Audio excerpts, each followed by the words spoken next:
Politics by Aristotle. Translated by Benjamin Jowett. Book 1. Section 1. Every state is a community of some kind, and every community is established with a view to some good, for mankind always act in order to obtain that which they think good. But, if all communities aim at some good, the state or political community, which is the highest of all, and which embraces all the rest, aims at good in a greater degree than any other, and at the highest good. Some people think that the qualifications of a statesman, king, householder, and master are the same, and that they differ, not in kind, but only in the number of their subjects. For example, the ruler over a few is called a master, over more, the manager of a household, over a still larger number, a statesman, or king, as if there were no difference between a great household and a small state. The distinction which is made between the king and the statesman is as follows: when the government is personal, the ruler is a king; when, according to the rules of the political science, the citizens rule and are ruled in turn, then he is called a statesman. But all this is a mistake, for governments differ in kind, as will be evident to anyone who considers the matter according to the method which has hitherto guided us. As in other departments of science, so in politics, the compound should always be resolved into the simple elements or least parts of the whole. We must therefore look at the elements of which the state is composed, in order that we may see in what the different kinds of rule differ from one another, and whether any scientific result can be attained about each one of them. Section 2. He who thus considers things in their first growth and origin, whether a state or anything else, will obtain the clearest view of them. In the first place there must be a union of those who cannot exist without each other, namely, of male and female, that the race may continue, and this is a union which is formed, not of deliberate purpose, but because, in common with other animals and with plants, mankind have a natural desire to leave behind them an image of themselves, and of natural ruler and subject, that both may be preserved. For that which can foresee by the exercise of mind is by nature intended to be lord and master, and that which can with its body give effect to such foresight is a subject, and by nature a slave; hence master and slave have the same interest. Now nature has distinguished between the female and the slave. For she is not niggardly, like the smith who fashions the Delphian knife for many uses; she makes each thing for a single use, and every instrument is best made when intended for one and not for many uses. But among barbarians no distinction is made between women and slaves, because there is no natural ruler among them; they are a community of slaves, male and female. Wherefore the poets say, "It is meet that Hellenes should rule over barbarians," as if they thought that the barbarian and the slave were by nature one. Out of these two relationships between man and woman, master and slave, the first thing to arise is the family, and Hesiod is right when he says, "First house and wife and an ox for the plough, for the ox is the poor man's slave." The family is the association established by nature for the supply of men's everyday wants, and the members of it are called by Charondas companions of the cupboard, and by Epimenides the Cretan, companions of the manger. But when several families are united, and the association aims at something more than the supply of daily needs, the first society to be formed is the village. And the most natural form of the village appears to be that of a colony from the family, composed of the children and grandchildren, who are said to be suckled with the same milk. And this is the reason why Hellenic states were originally governed by kings, because the Hellenes were under royal rule before they came together, as the barbarians still are. Every family is ruled by the eldest, and therefore in the colonies of the family the kingly form of government prevailed because they were of the same blood.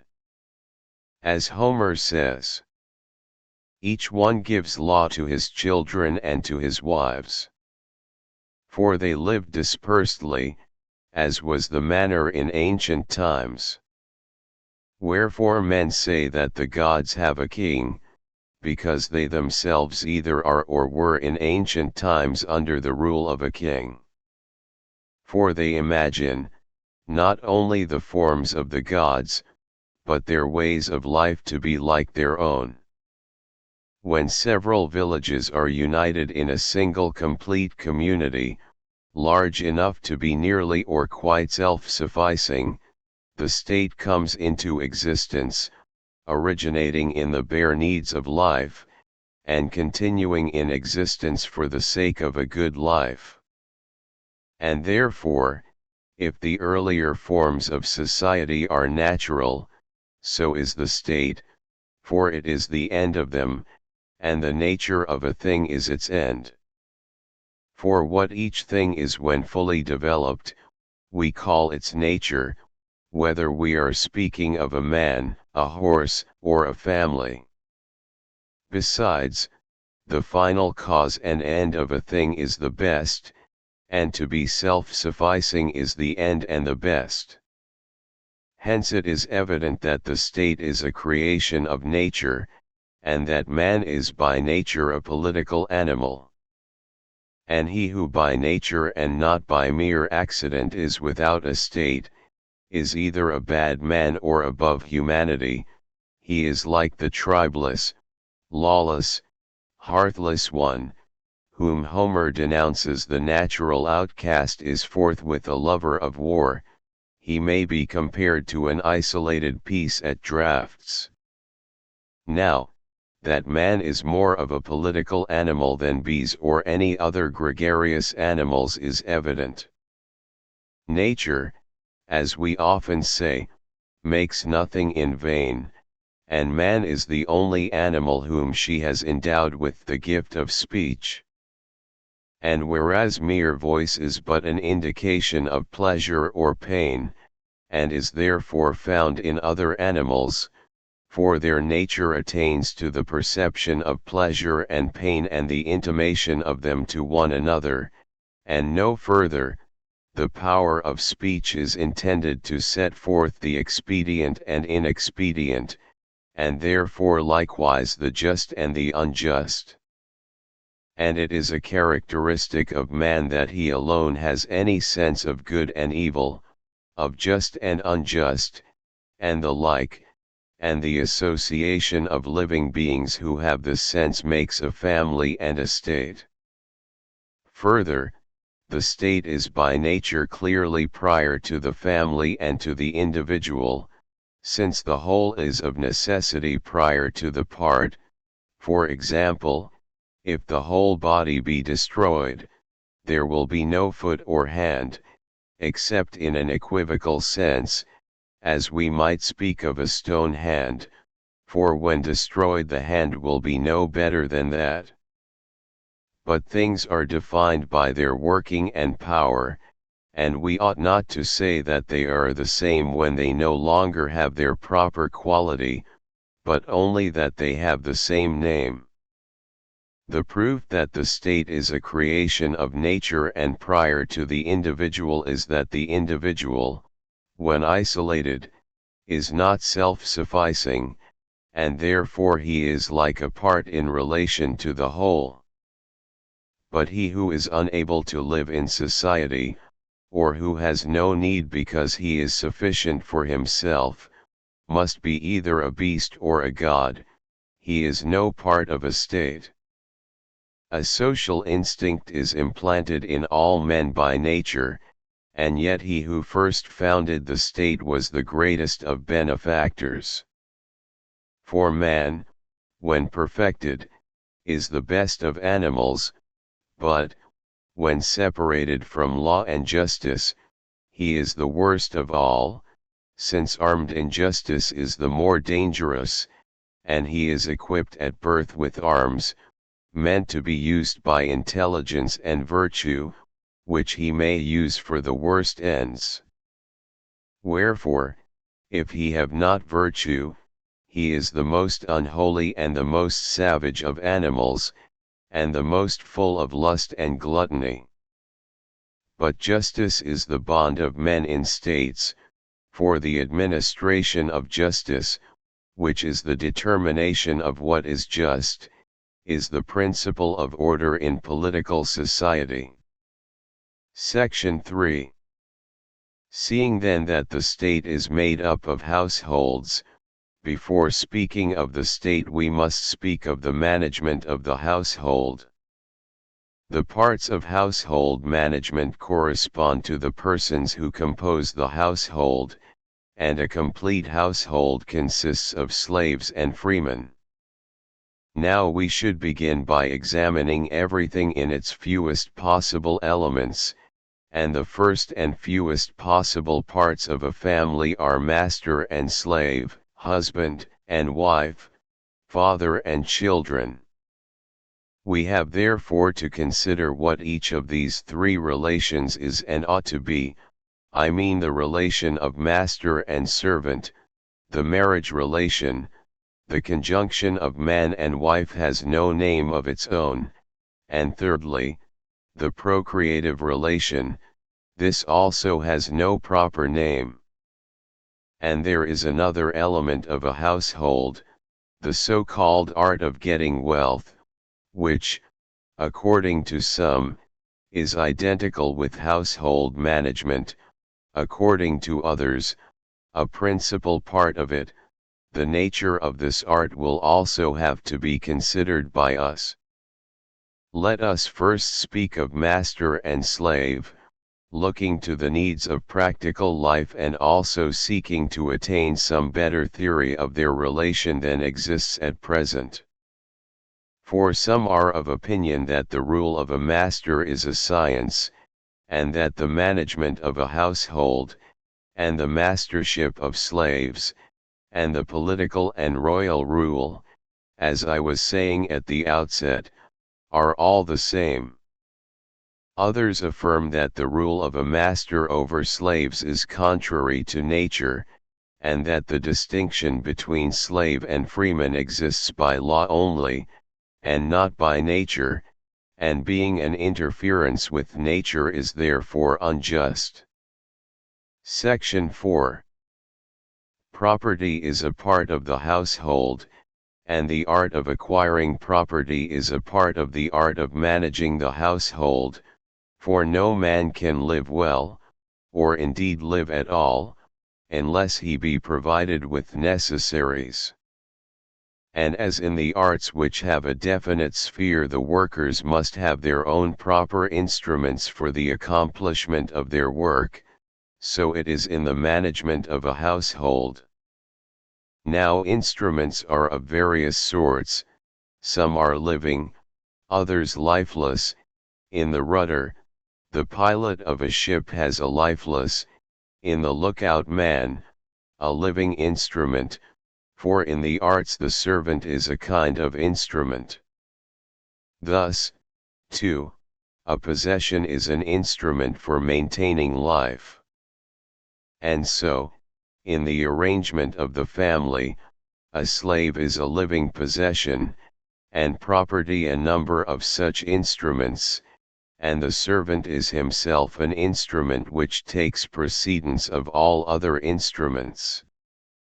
For if every instrument could accomplish its own work, obeying or anticipating the will of others, like the statues of Daedalus, or the tripods of Hephaestus, which, says the poet, of their own accord entered the assembly of the gods, if, in like manner, the shuttle would weave and the plectrum touch the lyre without a hand to guide them, chief workmen would not want servants, nor masters slaves. Here, however, another distinction must be drawn. The instruments commonly so called are instruments of production, whilst a possession is an instrument of action. The shuttle, for example, is not only of use, but something else is made by it, whereas of a garment or of a bed there is only the use. Further, as production and action are different in kind, and both require instruments, the instruments which they employ must likewise differ in kind. But life is action and not production, and therefore the slave is the minister of action. Again, a possession is spoken of as a part is spoken of, for the part is not only a part of something else, but wholly belongs to it, and this is also true of a possession. The master is only the master of the slave, he does not belong to him, whereas the slave is not only the slave of his master, but wholly belongs to him. Hence we see what is the nature and office of a slave. He who is by nature not his own but another's man, is by nature a slave, and he may be said to be another's man who, being a human being, is also a possession. And a possession may be defined as an instrument of action, separable from the possessor. Section 5. But is there any one thus intended by nature to be a slave, and for whom such a condition is expedient and right, or rather is not all slavery a violation of nature? There is no difficulty in answering this question, on grounds both of reason and of fact. For that some should rule and others be ruled is a thing not only necessary, but expedient. From the hour of their birth, some are marked out for subjection, others for rule. And there are many kinds both of rulers and subjects, and that rule is the better which is exercised over better subjects. For example, to rule over men is better than to rule over wild beasts, for the work is better which is executed by better workmen. And where one man rules and another is ruled, they may be said to have a work, for in all things which form a composite whole and which are made up of parts, whether continuous or discrete, a distinction between the ruling and the subject element comes to fight. Such a duality exists in living creatures, but not in them only. It originates in the constitution of the universe. Even in things which have no life there is a ruling principle, as in a musical mode. But we are wandering from the subject. We will therefore restrict ourselves to the living creature, which, in the first place, consists of soul and body, and of these two, the one is by nature the ruler, and the other the subject. But then we must look for the intentions of nature in things which retain their nature, and not in things which are corrupted. And therefore we must study the man who is in the most perfect state both of body and soul, for in him we shall see the true relation of the two. Although in bad or corrupted natures the body will often appear to rule over the soul, because they are in an evil and unnatural condition. At all events we may firstly observe in living creatures both a despotical and a constitutional rule, for the soul rules the body with a despotical rule, whereas the intellect rules the appetites with a constitutional and royal rule. And it is clear that the rule of the soul over the body, and of the mind and the rational element over the passionate, is natural and expedient, whereas the equality of the two or the rule of the inferior is always hurtful. The same holds good of animals in relation to men, for tame animals have a better nature than wild, and all tame animals are better off when they are ruled by man, for then they are preserved. Again, the male is by nature superior, and the female inferior, and the one rules, and the other is ruled. This principle, of necessity, extends to all mankind. Where then there is such a difference as that between soul and body, or between men and animals, as in the case of those whose business is to use their body, and who can do nothing better, the lower sort are by nature slaves, and it is better for them as for all inferiors that they should be under the rule of a master. For he who can be, and therefore is, another's, and he who participates in rational principle enough to apprehend, but not to have, such a principle, is a slave by nature. Whereas the lower animals cannot even apprehend a principle, they obey their instincts. And indeed the use made of slaves and of tame animals is not very different, for both with their bodies minister to the needs of life.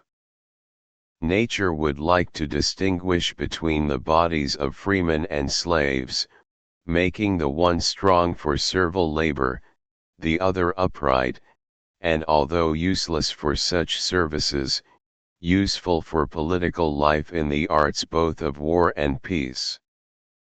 But the opposite often happens, that some have the souls and others have the bodies of freemen.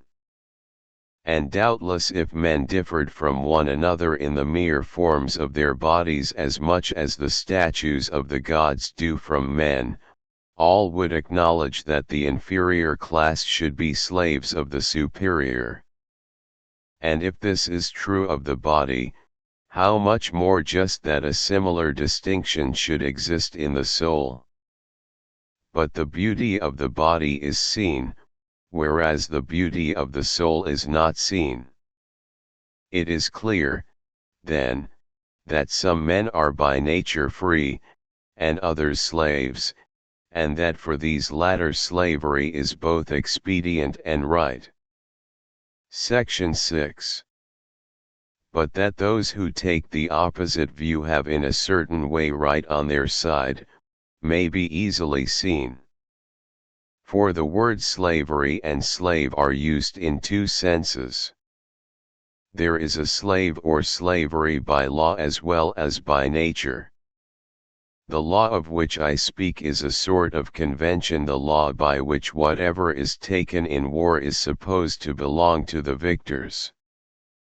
But this right many jurists impeach, as they would an orator who brought forward an unconstitutional measure. They detest the notion that, because one man has the power of doing violence and is superior in brute strength, another shall be his slave and subject. Even among philosophers there is a difference of opinion. The origin of the dispute, and what makes the views invade each other's territory, is as follows: in some sense virtue, when furnished with means, has actually the greatest power of exercising force, and as superior power is only found where there is superior excellence of some kind, power seems to imply virtue, and the dispute to be simply one about justice, For it is due to one party identifying justice with goodwill while the other identifies it with the mere rule of the stronger. If these views are thus set out separately, the other views have no force or plausibility against the view that the superior in virtue ought to rule, or be master. Others, clinging, as they think, simply to a principle of justice, for law and custom are a sort of justice, assume that slavery in accordance with the custom of war is justified by law, but at the same moment they deny this. For what if the cause of the war be unjust? And again, no one would ever say he is a slave who is unworthy to be a slave. Were this the case, men of the highest rank would be slaves and the children of slaves if they or their parents chanced to have been taken captive and sold. Wherefore Hellenes do not like to call Hellenes slaves, but confine the term to barbarians. Yet, in using this language, they really mean the natural slave of whom we spoke at first, for it must be admitted that some are slaves everywhere, others nowhere. The same principle applies to nobility. Hellenes regard themselves as noble everywhere, and not only in their own country, but they deem the barbarians noble only when at home, thereby implying that there are two sorts of nobility and freedom, the one absolute, the other relative. The Hellen of Theodectes says, "Who would presume to call me servant who am on both sides sprung from the stem of the gods?" What does this mean but that they distinguish freedom and slavery, noble and humble birth, by the two principles of good and evil? They think that as men and animals beget men and animals, so from good men a good man springs. But this is what nature, though she may intend it, cannot always accomplish.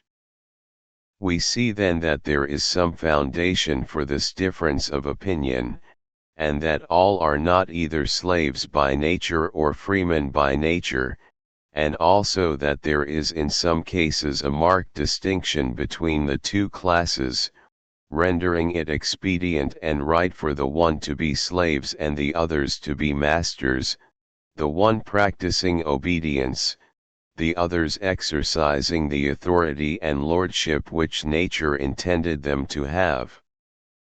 The abuse of this authority is injurious to both, for the interests of part and whole, of body and soul, are the same, and the slave is a part of the master, a living but separated part of his bodily frame.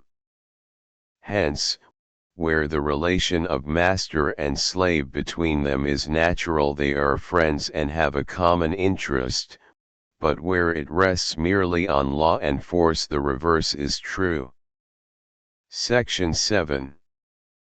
The previous remarks are quite enough to show that the rule of a master is not a constitutional rule, and that all the different kinds of rule are not, as some affirm, the same with each other. For there is one rule exercised over subjects who are by nature free, another over subjects who are by nature slaves. The rule of a household is a monarchy, for every house is under one head, whereas constitutional rule is a government of freemen and equals. The master is not called a master because he has science, but because he is of a certain character, and the same remark applies to the slave and the freeman. Still there may be a science for the master and science for the slave. The science of the slave would be such as the man of Syracuse taught, who made money by instructing slaves in their ordinary duties. And such a knowledge may be carried further, so as to include cookery and similar menial arts. For some duties are of the more necessary, others of the more honorable sort, as the proverb says, slave before slave, master before master. But all such branches of knowledge are servile. There is likewise a science of the master, which teaches the use of slaves, for the master as such is concerned, not with the acquisition, but with the use of them. Yet this so-called science is not anything great or wonderful, for the master need only know how to order that which the slave must know how to execute. Hence those who are in a position which places them above toil have stewards who attend to their households while they occupy themselves with philosophy or with politics. But the art of acquiring slaves, I mean of justly acquiring them, differs both from the art of the master and the art of the slave, being a species of hunting or war. Enough of the distinction between master and slave. Section 8. Let us now inquire into property generally, and into the art of getting wealth, in accordance with our usual method, for a slave has been shown to be a part of property.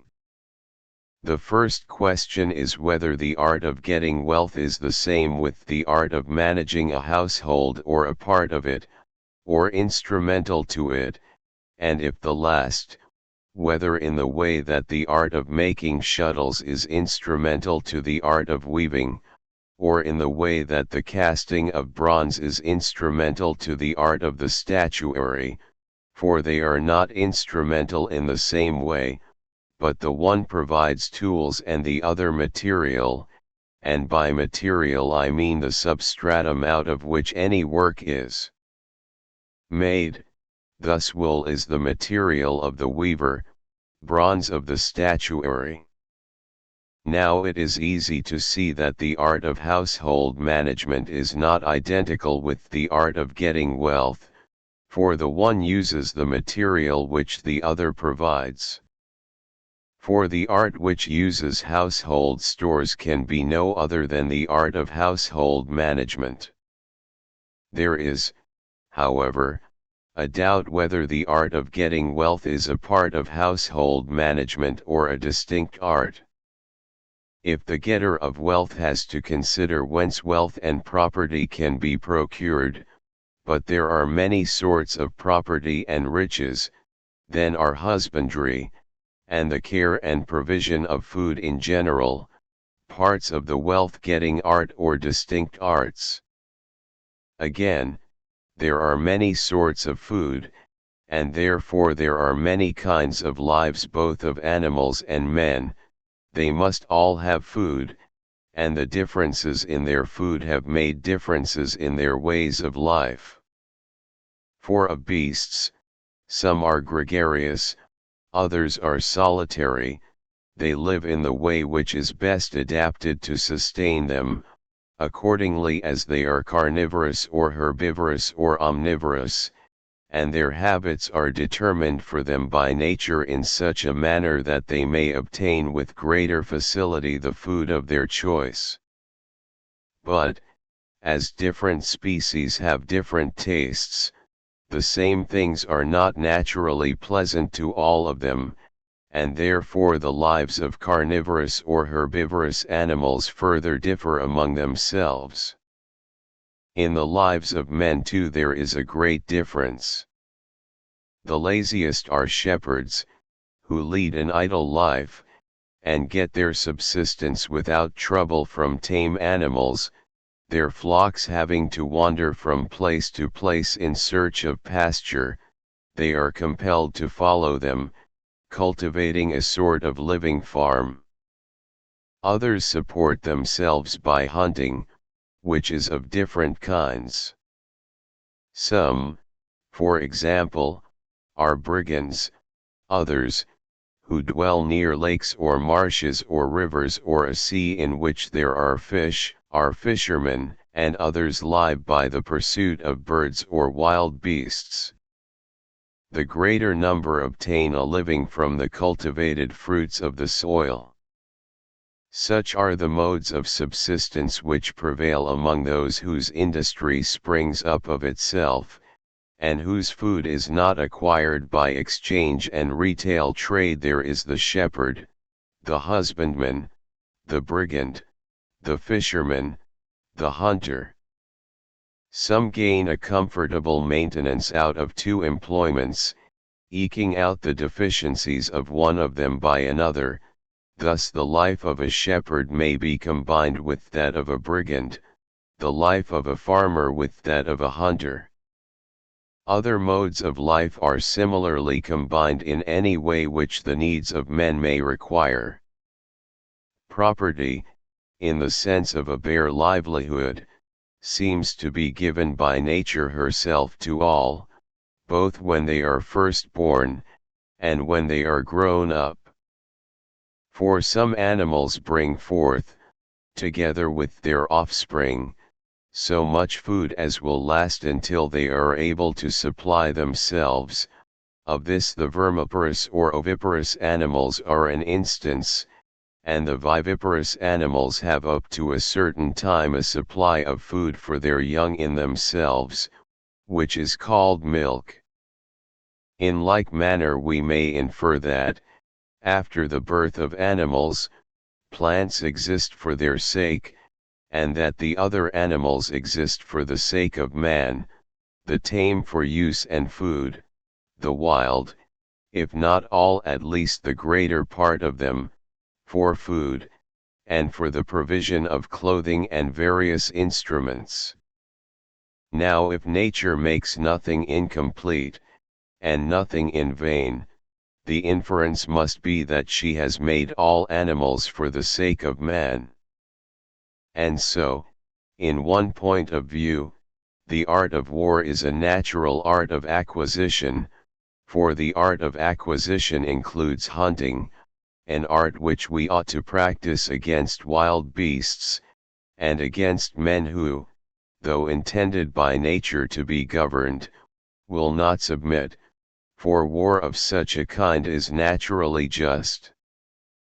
Of the art of acquisition then there is one kind which by nature is a part of the management of a household, in so far as the art of household management must either find ready to hand, or itself provide, such things necessary to life, and useful for the community of the family or state, as can be stored.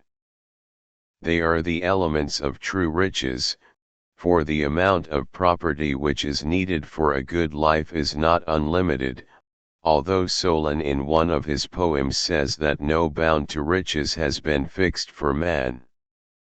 But there is a boundary fixed, just as there is in the other arts, for the instruments of any art are never unlimited, either in number or size, and riches may be defined as a number of instruments to be used in a household or in a state.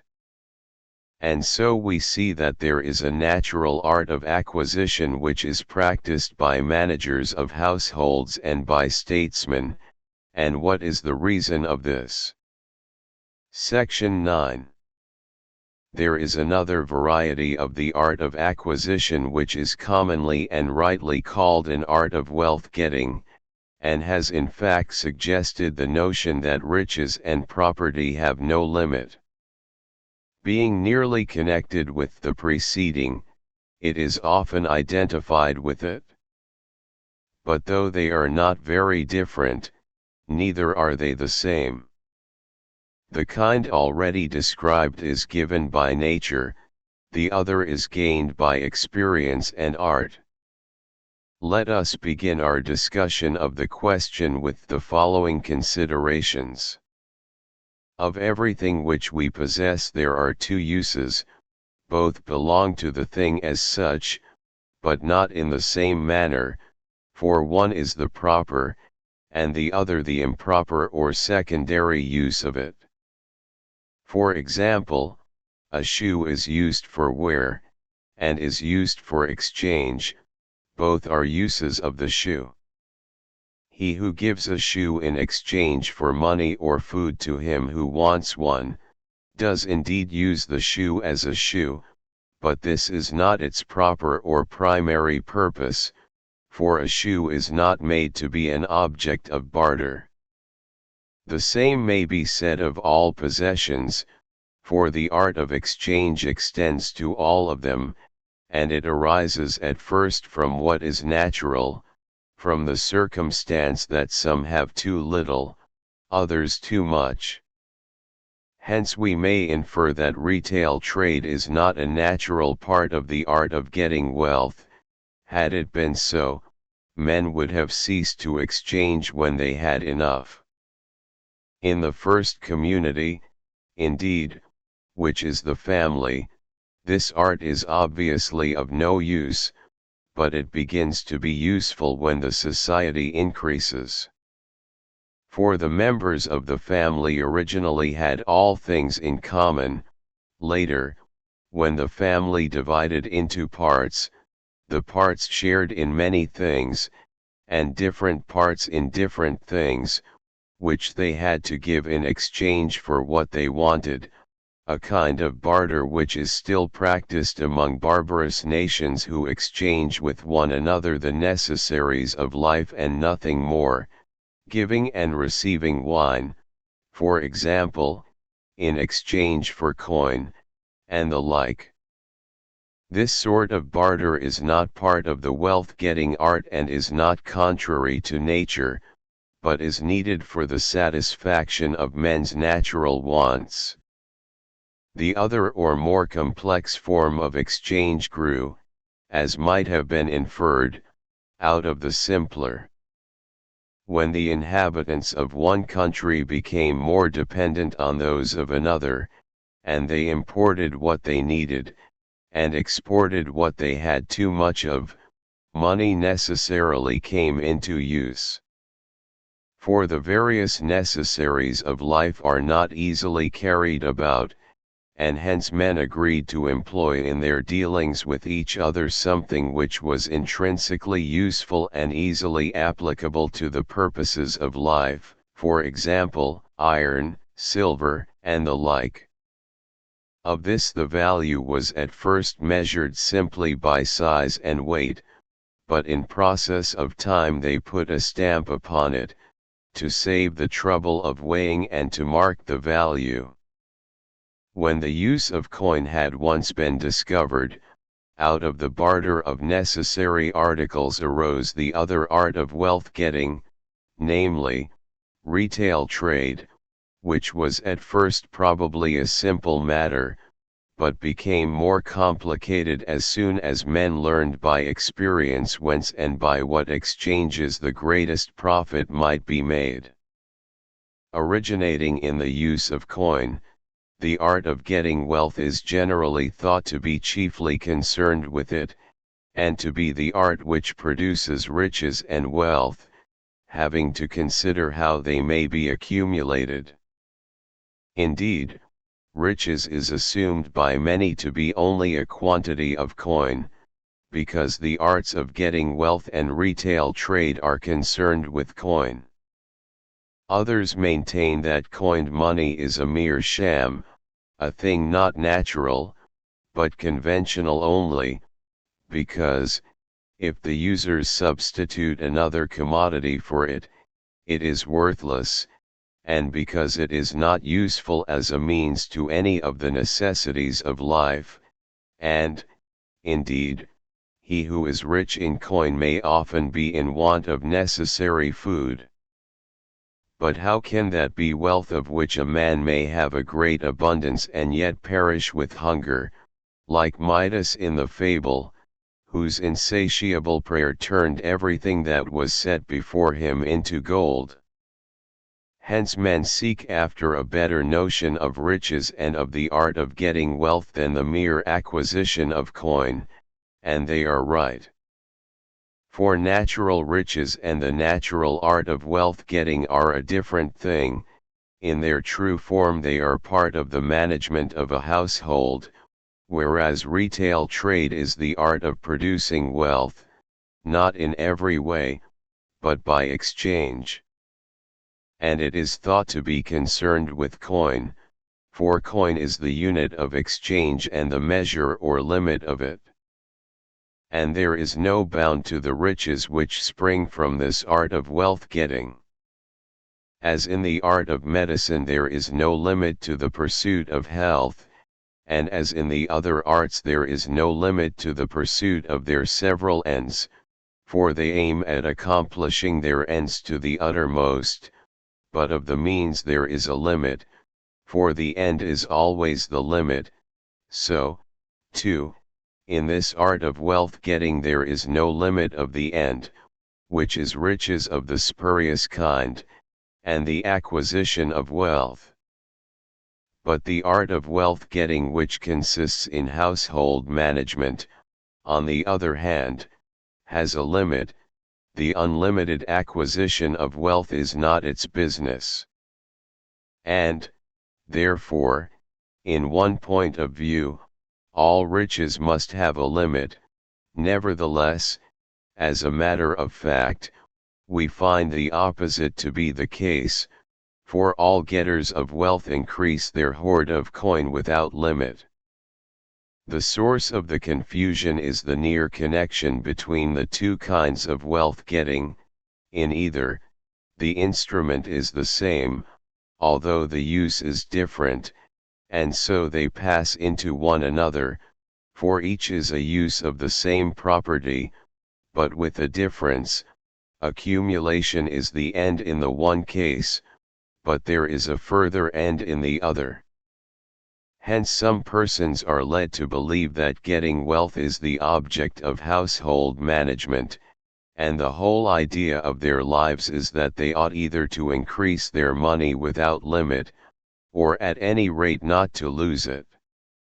The origin of this disposition in men is that they are intent upon living only, and not upon living well, and, as their desires are unlimited, they also desire that the means of gratifying them should be without limit.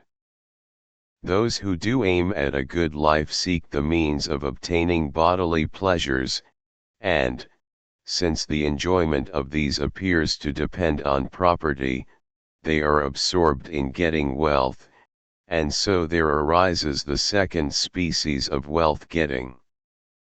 For, as their enjoyment is in excess, they seek an art which produces the excess of enjoyment, and, if they are not able to supply their pleasures by the art of getting wealth, they try other arts, using in turn every faculty in a manner contrary to nature. The quality of courage, for example, is not intended to make wealth, but to inspire confidence. Neither is this the aim of the general's or of the physician's art, but the one aims at victory and the other at health. Nevertheless, some men turn every quality or art into a means of getting wealth. This they conceive to be the end, and to the promotion of the end they think all things must contribute. Thus, then, we have considered the art of wealth getting which is unnecessary, and why men want it, and also the necessary art of wealth getting, which we have seen to be different from the other, and to be a natural part of the art of managing a household, concerned with the provision of food, not, however, like the former kind, unlimited, but having a limit. Section 10. And we have found the answer to our original question, whether the art of getting wealth is the business of the manager of a household and of the statesman or not their business. Viz., that wealth is presupposed by them. For as political science does not make men, but takes them from nature and uses them, so too nature provides them with earth or sea or the like as a source of food. At this stage begins the duty of the manager of a household, who has to order the things which nature supplies. he may be compared to the weaver who has not to make but to use wool, and to know, too, what sort of wool is good and serviceable or bad and unserviceable. Were this otherwise, it would be difficult to see why the art of getting wealth is a part of the management of a household and the art of medicine not, for surely the members of a household must have health just as they must have life or any other necessary. The answer is that as from one point of view the master of the house and the ruler of the state have to consider about health, from another point of view not they but the physician, so in one way the art of household management, in another way the subordinate art, has to consider about wealth. But, strictly speaking, as I have already said, the means of life must be provided beforehand by nature, for the business of nature is to furnish food to that which is born, and the food of the offspring is always what remains over of that from which it is produced. Wherefore the art of getting wealth out of fruits and animals is always natural. There are two sorts of wealth getting, as I have said. One is a part of household management, the other is retail trade, the former necessary and honorable, while that which consists in exchange is justly censured, for it is unnatural, and a mode by which men gain from one another. The most hated sort, and with the greatest reason, is usury, which makes a gain out of money itself, and not from the natural object of it. For money was intended to be used in exchange, but not to increase at interest.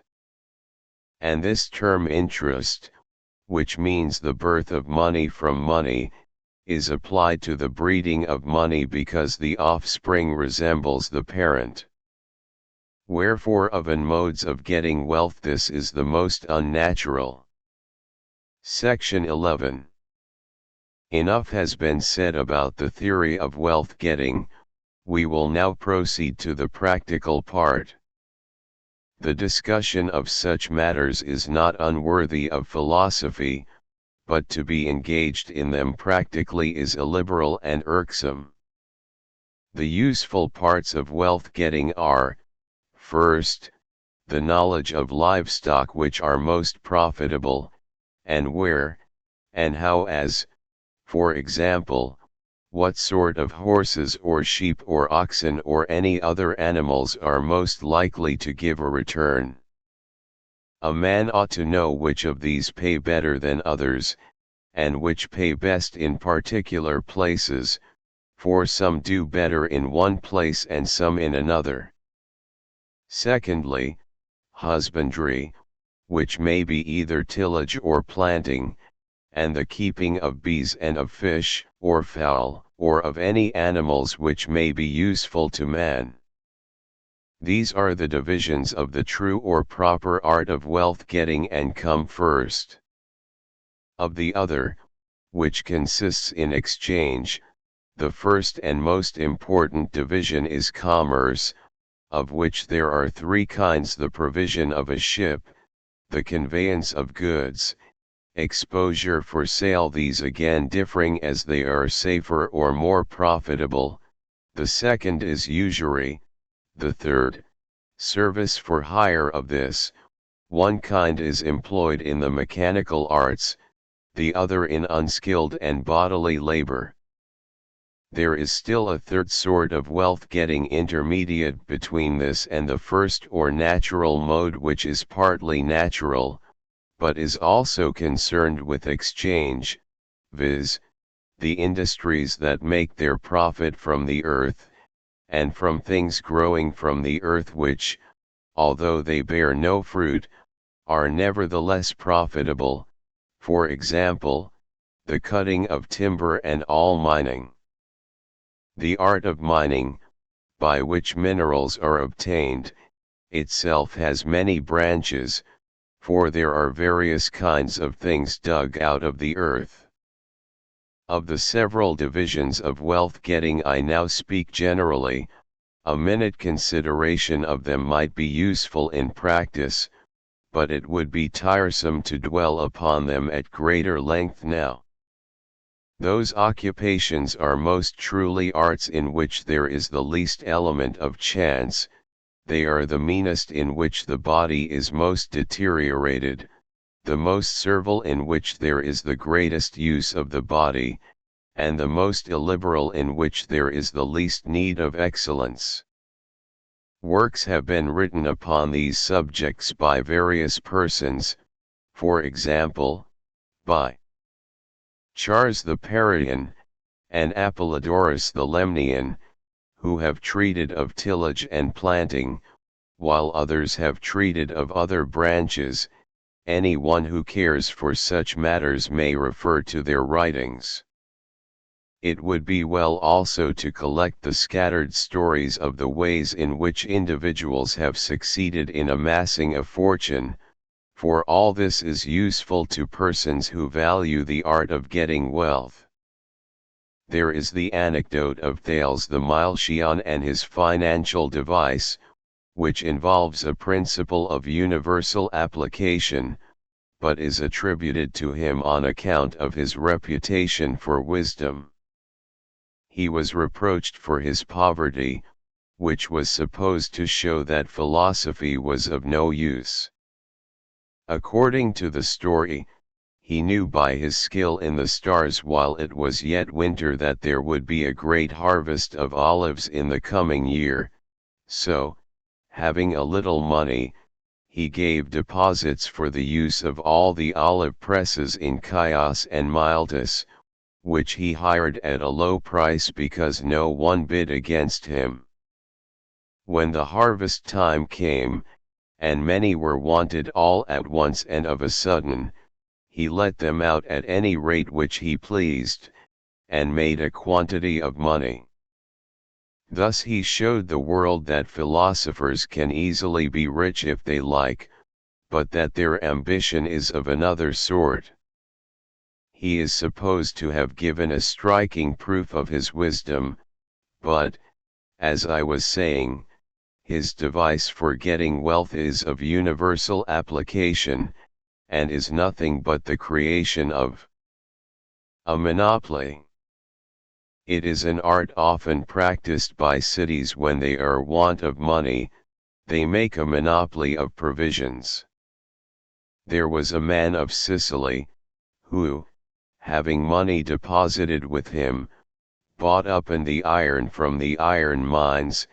Afterwards, when the merchants from their various markets came to buy, he was the only seller, and without much increasing the price he gained 200 per center. Which when Dionysius heard, he told him that he might take away his money, but that he must not remain at Syracuse, for he thought that the man had discovered a way of making money which was injurious to his own interests.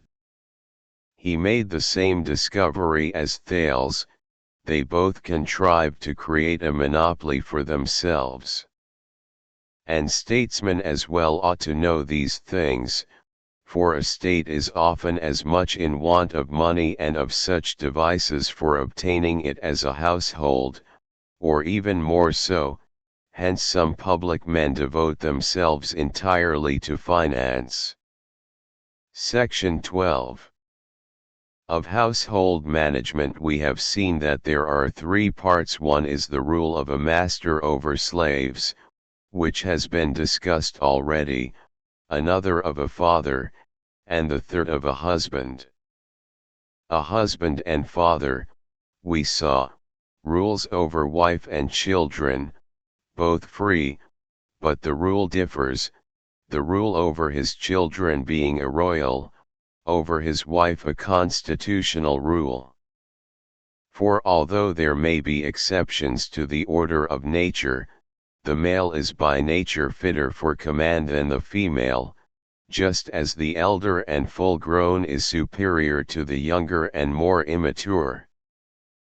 but in most constitutional states the citizens rule and are ruled by turns, for the idea of a constitutional state implies that the natures of the citizens are equal, and do not differ at all. Nevertheless, when one rules and the other is ruled, we endeavor to create a difference of outward forms and names and titles of respect, which may be illustrated by the saying of Amasis about his footpan. The relation of the male to the female is of this kind, but there the inequality is permanent. The rule of a father over his children is royal, for he rules by virtue both of love and of the respect due to age, exercising a kind of royal power. And therefore Homer has appropriately called Zeus father of gods and men, because he is the king of them all. For a king is the natural superior of his subjects, but he should be of the same kin or kind with them, and such is the relation of elder and younger, of father and son. Section 13. Thus it is clear that household management attends more to men than to the acquisition of inanimate things, and to human excellence more than to the excellence of property which we call wealth, and to the virtue of freemen more than to the virtue of slaves. A question may indeed be raised, whether there is any excellence at all in a slave beyond and higher than merely instrumental and ministerial qualities, whether he can have the virtues of temperance, courage, justice, and the like, or whether slaves possess only bodily and ministerial qualities. And, whichever way we answer the question, a difficulty arises, for, if they have virtue, in what will they differ from freemen? On the other hand, since they are men and share in rational principle, it seems absurd to say that they have no virtue. A similar question may be raised about women and children, whether they too have virtues. Ought a woman to be temperate and brave and just, and is a child to be called temperate and intemperate, or not? So in general we may ask about the natural ruler, and the natural subject, whether they have the same or different virtues. For if a noble nature is equally required in both, why should one of them always rule, and the other always be ruled? Nor can we say that this is a question of degree, for the difference between ruler and subject is a difference of kind, which the difference of more and less never is. Yet how strange is the supposition that the one ought, and that the other ought not, to have virtue. For if the ruler is intemperate and unjust, how can he rule well? If the subject, how can he obey well? If he be licentious and cowardly, he will certainly not do his duty. It is evident, therefore, that both of them must have a share of virtue, but varying as natural subjects also vary among themselves. Here the very constitution of the soul has shown us the way. In it one part naturally rules, and the other is subject, and the virtue of the ruler we maintain to be different from that of the subject, the one being the virtue of the rational, and the other of the irrational part. Now, it is obvious that the same principle applies generally, and therefore almost all things rule and are ruled according to nature. But the kind of rule differs. The freeman rules over the slave after another manner from that in which the male rules over the female, or the man over the child. Although the parts of the soul are present in and of them, they are present in different degrees. For the slave has no deliberative faculty at all, the woman has, but it is without authority, and the child has, but it is immature. So it must necessarily be supposed to be with the moral virtues also, all should partake of them, but only in such manner and degree as is required by each for the fulfillment of his duty. Hence the ruler ought to have moral virtue in perfection, for his function, taken absolutely, demands a master artificer, and rational principle is such an artificer. The subjects, on the other hand, require only that measure of virtue which is proper to each of them. Clearly, then, moral virtue belongs to all of them, but the temperance of a man and of a woman, or the courage and justice of a man and of a woman, are not, as Socrates maintained, the same. The courage of a man is shown in commanding, of a woman in obeying. And this holds of all other virtues, as will be more clearly seen if we look at them in detail, for those who say generally that virtue consists in a good disposition of the soul, or in doing rightly, or the like, only deceive themselves. Far better than such definitions is their mode of speaking, who, like Gorgias, enumerate the virtues. All classes must be deemed to have their special attributes, as the poet says of women. Silence is a woman's glory. But this is not equally the glory of man. The child is imperfect, and therefore obviously his virtue is not relative to himself alone, but to the perfect man and to his teacher, and in like manner the virtue of the slave is relative to a master. Now we determine that a slave is useful for the wants of life, and therefore he will obviously require only so much virtue as will prevent him from failing in his duty through cowardice or lack of self-control. Someone will ask whether, if what we are saying is true, virtue will not be required also in the artisans, for they often fail in their work through the lack of self-control. But is there not a great difference in the two cases? For the slave shares in his master's life, the artisan is less closely connected with him, and only attains excellence in proportion as he becomes a slave.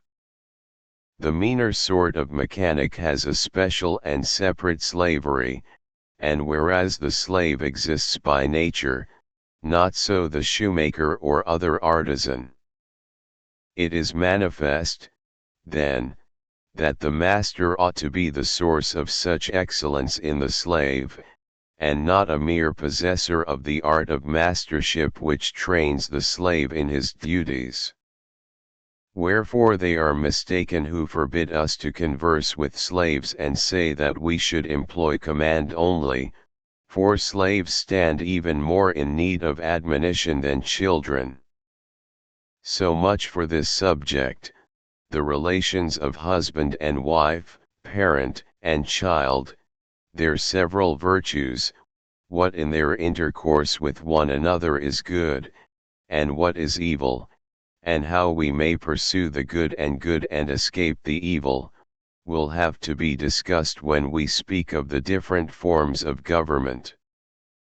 For, inasmuch as every family is a part of a state, and these relationships are the parts of a family, and the virtue of the part must have regard to the virtue of the whole, women and children must be trained by education with an eye to the constitution, if the virtues of either of them are supposed to make any difference in the virtues of the state. And they must make a difference, for the children grow up to be citizens, and half the free persons in a state are women. Of these matters, enough has been said. Of what remains, let us speak at another time. Regarding, then, our present inquiry as complete, we will make a new beginning. And, first, let us examine the various theories of a perfect state. Thank you for listening, like the videos and subscribe to our channel.